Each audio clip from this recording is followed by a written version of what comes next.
She collapsed at the station, a runaway bride from a world she yearned to escape, only to find herself ensnared by a white cowboy who claimed her without ever asking her name. Before we get into this tale, let us know in the comments, where are you watching from? And subscribe if you want more content like this one. The sun, a searing eye in the vast, indifferent sky, beat down upon the desolate train platform. Dust, fine as grief, coated everything. The rough-hewn planks, the rusted tracks that stretched into a shimmering mirage, and the young woman who now lay crumpled like a discarded doll at the feet of an arriving locomotive. Her breath, a shallow, ragged whisper, pulled at the parched air, each inhale a struggle against the relentless grip of exhaustion and fear. Her traditional Lakota dress, once vibrant with the colors of the earth and sky, was now stained with the grime of a journey she had undertaken with a desperation born of absolute choice. This was not the end of a quest. It was the cruel beginning of another, far more insidious confinement. Her eyes, shadowed and wide, reflected the metallic gleam of the rails, two dark pools holding untold stories, unasked questions, and the stark terror of an unknown future.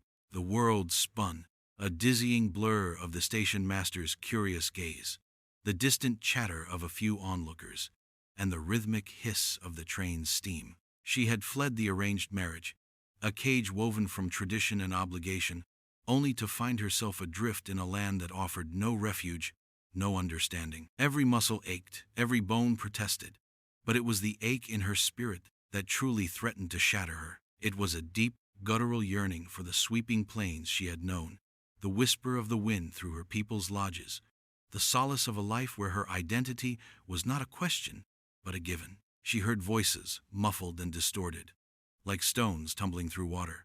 Another one, someone drawled, the words dripping with casual contempt, painting her with a brush of societal disdain she already knew too well. She was a curiosity, an anomaly, a wild thing strayed too far from its accustomed wilderness. Her hands, calloused from work, yet delicate in their tremor, instinctively clutched the small beaded pouch at her waist, her sole remaining link to a life that now felt impossibly distant, a dream fading with the dawn. The fear that had driven her across miles of unforgiving terrain had now given way to a profound sense of helplessness, a realization that running was merely exchanging one set of chains for another, perhaps heavier ones. She closed her eyes, the world narrowing to the insistent thrum of her own failing heart, a drumbeat of surrender. A shadow fell over her, cutting the oppressive sun. It was broad, unyielding, smelling of leather, horse, and something else, a raw, untamed masculinity that was both unsettling and, in her weakened state, momentarily disarming. She opened her eyes to see a pair of scuffed boots, then the worn denim of trousers, and finally, a face etched with the harsh lines of the frontier. He was tall, lean, with eyes the color of a winter sky, unreadable and cold. A wide-brimmed hat obscured much of his expression, but she felt the weight of his gaze, an assessment that held no pity, only a detached curiosity. This was the man, she would soon learn, who would bind her to him with a swift, arbitrary declaration. A man who saw a solution where she saw only a deeper despair. "She ain't dead," a voice rumbled, low and gravelly, cutting through the haze of her exhaustion. It was his voice, devoid of inflection, yet somehow commanding. He bent, his movements fluid, efficient, like a predator sizing up its prey. There was no gentleness in his touch as he checked her pulse, a fleeting brush of calloused fingers against her wrist. It was a transaction, a measurement, not an act of kindness. The station master, a plump man with a sweaty brow, hovered nervously nearby. "Just passed out, reckon," he mumbled, glancing from the man to the prostrate woman, clearly uncomfortable with the responsibility. The cowboy simply grunted, a sound that conveyed both agreement and a dismissive impatience for such trivialities. He scooped her up then, an unexpected jolt as her slight weight was effortlessly lifted. Her head lolled against his chest, hard and unyielding. The scent of him, of dust and faint pipe smoke, filled her nostrils. She was too weak to resist, too adrift in the swirling currents of consciousness to formulate a coherent protest. Her people had taught her strength, resilience, the enduring spirit of the buffalo, But the journey had stripped her bare, leaving only the fragile shell of her former self. She was a vessel, emptied of will, now being carried by a stranger into a fate she could not foresee. A fate that promised little beyond an exchange of one form of captivity for another. His stride was long, purposeful, carrying her away from the judgmental stares of the townsfolk, yet drawing her deeper into the very heart of their world. He carried her past the sparse storefronts, past the curious, whispered glances of women clutching their aprons, past the wary stares of men huddled near the saloon doors. She was a spectacle, an unwelcome disruption to their ordered, predictable lives.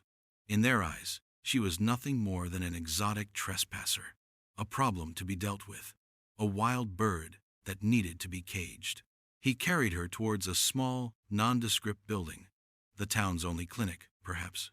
She tried to focus, to discern his intentions, but her mind was a whirlwind of half-formed fears and the haunting echo of the future she had so desperately fled.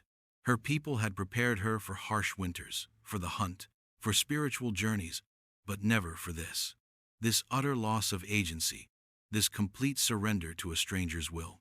The irony was a bitter taste in her mouth. She had run from a wedding of duty, only to be caught by a man who seemed to embody the very essence of arbitrary power. The memory arrived not as a gentle wave, but as a sharp shard of ice, piercing the haze of her present despair. It was the spring before, when the plains bloomed with 1,000 unseen colors, and the sky stretched, boundless and blue, over her people's lodges. She had been called before the elders, her heart, a frantic bird trapped within her ribs. Her father, his face a landscape of stoic resolve, had stood beside her, his hand resting heavy on her shoulder, a gesture of support, yet also of an unspoken burden. They spoke of tradition, of tribal alliances, of the sacred bonds that held their community together in a harsh world. They spoke of duty, a word that felt like a stone weighing her down, extinguishing the spark of her own desires. Her betrothal was to a man of another band, a warrior revered for his prowess, but a stranger to her spirit. She knew his name, his lineage, his reputation, but nothing of the man who would claim her life. There was no love in this arrangement, no whisper of shared dreams beneath the vast Dakota sky. It was a transaction, a necessary sacrifice for the greater good of the tribe, a consolidation of strength against the encroaching shadows of the white man's world. The elders spoke in hushed, reverent tones of the importance of such unions, of the perpetuation of their way of life. But for her, it was a sentence, a binding that would smother the wild, untamed spirit that yearned to gallop across the prairies on her own, unfettered. She had spent countless hours by the river, its currents mirroring the restless flow of her own thoughts.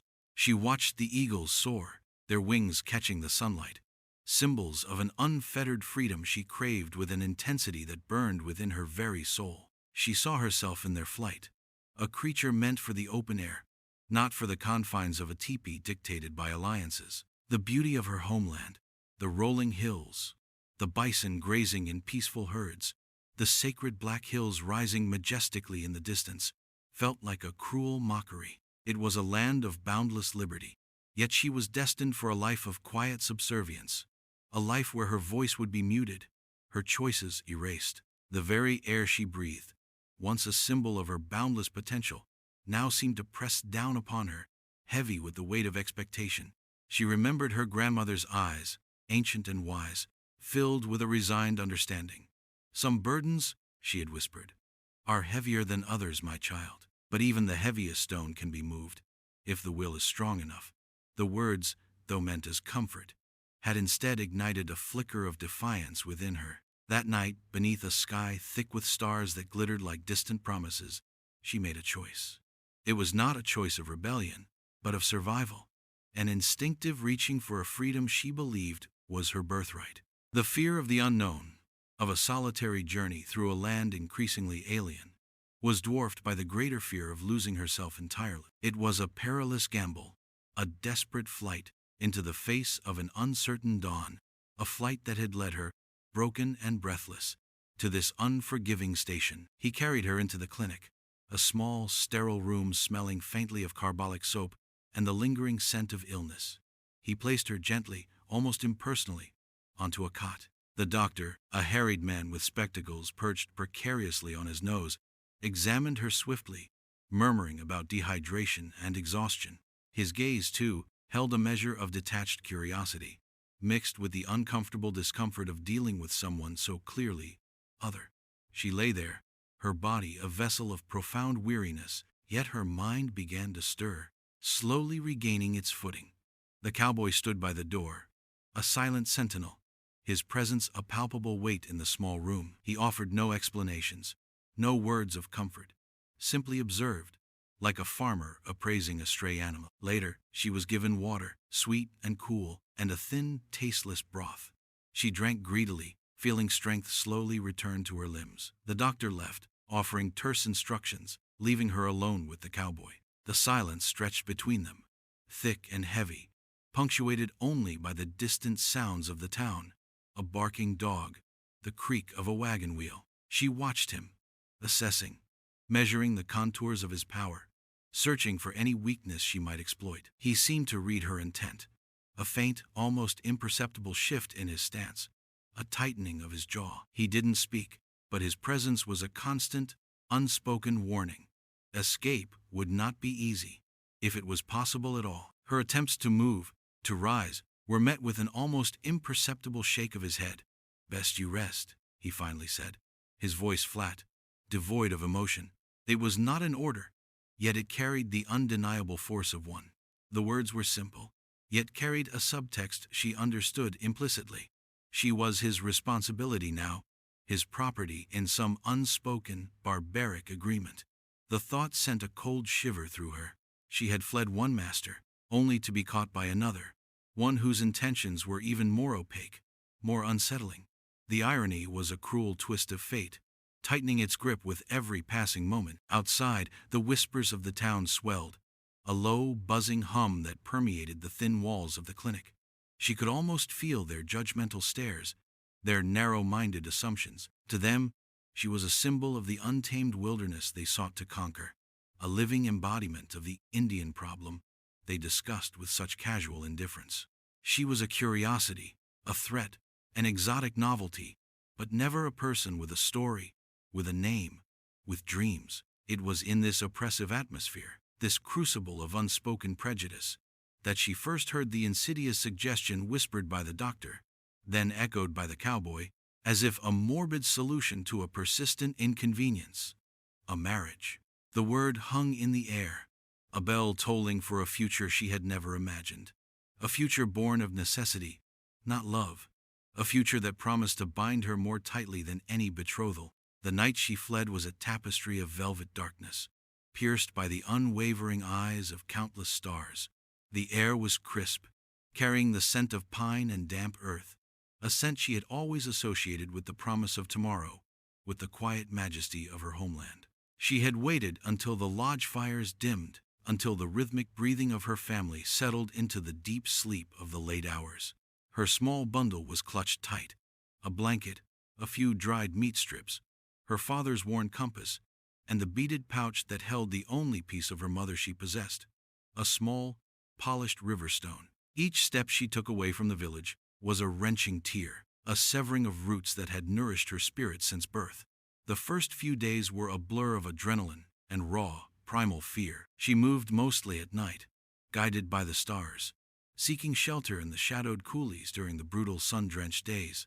The prairie, once a comforting expanse, became a relentless adversary. Its beauty was edged with danger, the rattle of a snake, the distant howl of a wolf, the constant threat of discovery by settlers, by soldiers, or by those sent to retrieve her. Hunger gnawed at her belly, thirst parched her throat, and the blisters on her feet became a constant, throbbing reminder of the impossible distance she had to cover. But the physical torment was nothing compared to the gnawing loneliness that settled deep within her bones. She was a solitary figure against an immense canvas, a single thread pulled from a vibrant tapestry, now fraying at the edges. The freedom she sought was a harsh mistress, demanding everything, offering only the promise of a future unseen, a future shaped by her own desperate choices. She remembered the teachings of her people, the wisdom of endurance, the reverence for the natural world. She spoke to the wind, to the trees,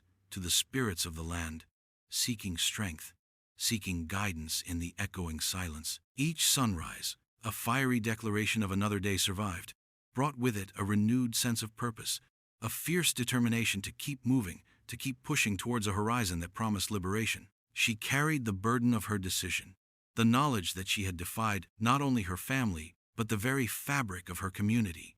She was a break in the chain, a ripple in the calm waters of tradition. But a greater fear had driven her, the fear of becoming a shadow, of losing the light within her that yearned for self-determination. She had seen the women around her, their spirits sometimes dulled by the quiet weight of their roles, their dreams subsumed by duty. She longed for a life where her identity was not defined by another's expectations, but by the beat of her own wild heart. This arduous journey was her testament, a desperate prayer whispered to the vast, indifferent sky, a defiant act against a future she could not bear. And it was this desperate act that had led her, broken but not yet fully defeated, to the train station and into the shadow of the cowboy. The words hung in the air, heavy and unyielding, like a shroud descending upon her already beleaguered spirit. "It's the only way, girl," the cowboy drawled, his gaze fixed on some distant point beyond the clinic window, as if the harsh landscape outside held the answer to the unspeakable proposition he had just laid bare. "A woman alone out here, especially one like you. It ain't safe. The law's got its own way of dealing with strays. A wife, though, that's different." His voice was devoid of malice, yet the sheer, unadulterated pragmatism of his reasoning was a more potent poison than any hatred. It was a solution born of convenience, of societal expectation, of a twisted logic that saw a human being as nothing more than a problem to be neatly categorized and contained. Her breath caught in her throat. A wife. The word reverberated in her mind, a mocking echo of the very destiny she had fled. She had left her home, her family, traversed a wilderness of unforgiving miles to escape a forced union, only to stumble into the arms of another, equally binding, equally devoid of consent. Irony, sharp and cruel, clawed at her heart. This man, who now stood before her, offering her a twisted form of protection, had never once asked her name. She was simply girl, a generic placeholder for a life he intended to annex without inquiry, without acknowledgement of her personhood. It was a profound erasure, a casual stripping away of identity that left her feeling more exposed, more vulnerable than any physical hardship she had endured. Her mind raced, a frantic search for an escape route, a sliver of defiance, but her body, still heavy with exhaustion, betrayed her. Her voice, when it came, was a reedy whisper, a mere ghost of the powerful voice she knew she possessed. "No," she managed, the single word a defiant plea against the crushing inevitability. He merely looked at her, his winter sky eyes still unreadable, a faint flicker of something akin to impatience, or perhaps resigned determination. "It's done," he stated, his voice flat, definitive. "Paperwork's handled. The town's seen you with me. It's for the best, for both of us." The pronouncement hung in the air, an invisible tether tightening around her. This was not a choice. It was a sentence. She was a captured bird, her wings clipped, her song stolen before it could even begin. The societal figures outside, the unseen judging eyes of the town, had become silent accomplices in this act of profound dispossession. She was no longer a runaway bride, but a claimed woman, a nameless possession. Her story subsumed into the narrative of a man who saw her as a practical necessity, a means to an end. The tension in the room thickened, palpable and suffocating. It was not the tension of imminent violence, but of an emotional landscape forever altered, a future now irrevocably forged in the crucible of his casual declaration. Her name, the sacred gift from her mother, felt heavy on her tongue, a word that would remain unspoken, unheard, in this new, bewildering captivity. The days that followed were a blur of muted colors and unspoken tensions. She was taken to his small Spartan cabin on the outskirts of town, a place that smelled of pine, leather, and loneliness. It was a single room, functional and bare, offering little comfort, mirroring the stark reality of her new existence. He brought her food, simple and unadorned, and she ate in silence, her eyes constantly on him, seeking clues, signs of the man beneath the stoic exterior. He moved with an economical grace, tending to his chores, mending tack, his back often to her, a barrier of silence erected between them. Their interactions were reduced to the most fundamental necessities: food, shelter, the unspoken agreement of their forced proximity. Dialogue remained sparse, every word a deliberate, weighty stone dropped into a deep well of unspoken meaning.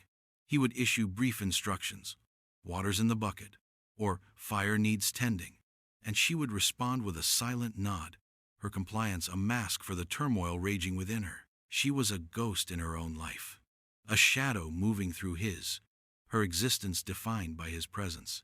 Yet, in this enforced quietude, she began to observe him with a detached intensity. She noticed the lines etched around his eyes, faint and deeply ingrained, speaking of long hours under the sun, of burdens carried in solitude. She saw the way his hands, rough and calloused, could be surprisingly gentle as he mended a bridle or carefully poured a cup of coffee. He was not simply a man who had claimed her. He was a landscape of his own, complex and scarred, perhaps as trapped by his own circumstances as she was by hers. The days stretched into weeks, each sunrise bringing a new sense of confinement, yet also a subtle shift in the air between them. The initial terror began to recede, replaced by a dull, persistent ache, the ache of lost freedom, of a stolen identity. She would often find herself staring out the single, dust-streaked window, her gaze sweeping across the empty plains, a visceral yearning for the boundless horizons of her memory. Freedom, the word was a silent chant within her, a desperate prayer. It was a concept so fundamental to her spirit, yet now an elusive mirage. She felt herself clinging to the remnants of who she was, to the memory of her name, the sacred syllables that had defined her in a world where she was known and cherished. He, in turn, seemed to become subtly aware of her quiet despair. He never spoke of it, never acknowledged the gaping chasm of injustice that lay between them. But sometimes, when she thought he wasn't looking, she would catch his gaze, a brief, fleeting moment, where his eyes, usually so cold, seemed to hold a hint of something unreadable, something akin to a flicker of troubled thought. Was it guilt, regret, or merely the burden of an inconvenient possession? She couldn't tell. This ambiguity was a form of torture, an open wound that refused to heal. She was a captive, not by chains, but by the relentless weight of circumstances, by the unyielding expectations of a world that refused to see her as anything more than a nameless wildflower, plucked from its roots and placed in a strange, unwelcoming vase. The breaking point arrived one arid afternoon, a suffocating heat pressing down on the cabin, as if the very air itself conspired to crush her spirit. She had been sitting by the window, sketching familiar symbols from her Lakota heritage onto a scrap of paper with a burnt stick, a desperate attempt to reclaim a piece of herself. He entered, his boots heavy on the wooden floor, and without a word, reached for the paper. Her hand instinctively shot out, clutching it, a fierce defiance igniting in her eyes. It was a small act, but it held the weight of all the unspoken angers, all the stolen choices. His gaze hardened, a flicker of surprise. Then something colder. "What's this?" he asked, his voice low, a warning in its quiet intensity. It wasn't a question of curiosity, but of ownership. "It's mine," she stated, her voice stronger than she expected, a raw, untamed current running through it. "It's my story, not yours." The air thickened, charged with the sudden, sharp clash of wills. He stood over her, a formidable figure, but her gaze, now blazing with the fire of 1,000 suns, met his without flinching. This was not about a piece of paper. It was about the very essence of her being, about the name he had never asked, the identity he had so casually erased. "You speak of yours?" she challenged, the words pouring out now, a torrent of long-suppressed fury. "You claimed me, brought me here, called me wife in front of your people, yet you have never even asked my name. Am I merely an animal you found by the roadside? A stray dog to be brought to heel? I have a name. I have a history. I have a spirit that will not be broken, no matter how many chains you place around it." Her voice rose raw and trembling, yet imbued with a fierce, almost primal power. The words, so long trapped, now echoed in the small cabin, stripping away the thin veneer of their fragile peace. His jaw tightened, a muscle jumping in his cheek. For the first time, she saw a crack in his unyielding facade, a flicker of something akin to genuine shock, perhaps even shame. He hadn't expected her to speak, to lash out with such ferocity. He had expected docile submission, the silent acceptance of her fate. He took a step back, his hand rising, not in aggression, but as if to ward off an unseen blow. "It wasn't like that," he murmured, his voice rough, an almost unheard plea. I was protecting you. This land, it devours the weak." "And you? You devour identity?" she retorted, her eyes burning with tears, not of weakness, but of righteous rage. "You thought to save me by erasing me? By making me a ghost in your world? What kind of protection is that, cowboy? What kind of life is that, when a man does not even know the name of the woman he claims as his own?" The silence that followed was deafening, filled only by the ragged sound of her own breathing and the heavy thud of her heart against her ribs. This was the moment of truth, the culmination of all the unspoken grievances, the raw, undeniable core of their conflict. The weight of her name, unuttered yet powerfully present, filled the room, demanding to be heard, demanding to be acknowledged. The storm of her words subsided, leaving behind a silence more profound, more heavy than before. The air in the cabin, previously thick with unspoken truths, now shimmered with the residue of raw emotion. She sank back onto the stool, spent, exhausted, as if the very act of speaking had drained the last vestiges of her strength. But beneath the weariness, there was a strange, unfamiliar lightness, a sense of having shed a suffocating skin. She had spoken her truth, thrown the gauntlet, and now, the path forward, whatever it might be, lay exposed and unburdened by the weight of her unspoken suffering. He remained standing, a statue carved from a single, unyielding block of remorse and dawning understanding. His eyes, no longer cold and unreadable, now held a haunted quality, reflecting a sudden, uncomfortable reckoning.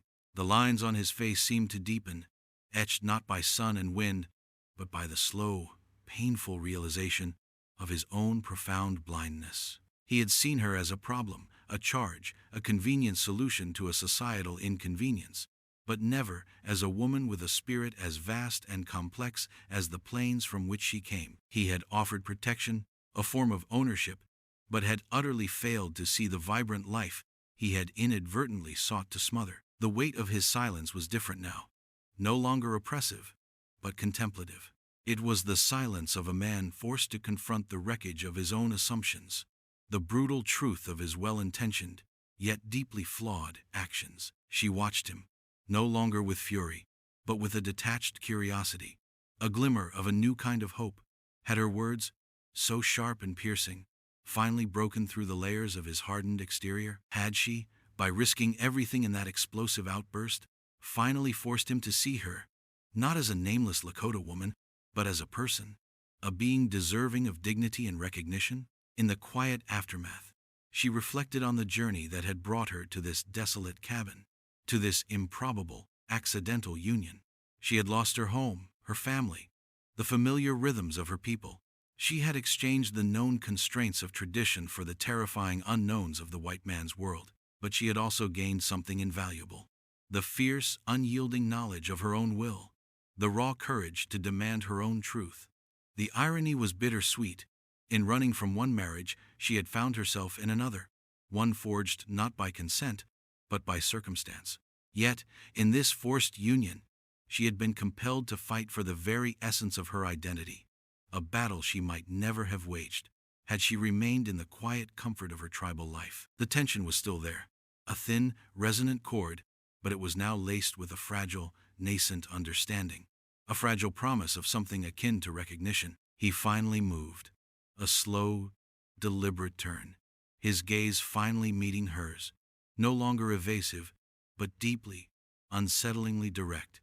The winter sky eyes now held a vulnerable honesty she had not seen before, as if a mask had finally fallen away.